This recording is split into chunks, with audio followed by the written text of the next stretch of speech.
ചൂടുള്ള ചോറ്, പിന്നെ അടിപൊളി മത്തി പൊരിച്ചത്, പിന്നെ നമ്മൾ അടിപൊളി നാടൻ മോര്, പിന്നെ ഇതാ സൂപ്പർ മത്തിക്കറി. ഇനി ഇതെന്താ വേണ്ടതെന്ന് വെച്ചാല് ആദ്യം ഈ കാന്താരി എടുക്കണം. കാന്താരി ഇടാം, കാന്താരി.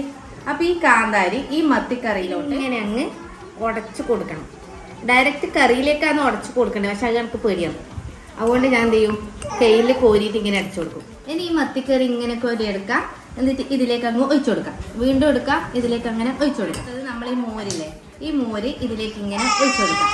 മത്തി എടുക്കാം, മത്തിന് ഈ സൈഡിൽ ഇങ്ങനെ വെച്ച് ഇങ്ങനെ നുള്ളി കൊടുത്ത് ഇതിനെടുത്ത് ഈ കാന്താരിയെല്ലാം മാറ്റിക്കാം. എന്നിട്ട് ഇതിലേക്ക് ഇങ്ങനെ കുഴച്ച് ബിസ്മിയും കൂട്ടി ഒരു പിടി. ബിസ്മില്ലാഹിർ സൂപ്പർ. നമ്മളെ ബിരിയാണിയും മന്തിയെല്ലാം പാറിപ്പോവും, അത്രക്കും ടേസ്റ്റ്. ഓക്കെ, ഇതെല്ലാം കണ്ട് കൊതി കൂടി ക്യാമറമാൻ എടുത്തോണ്ടോയി.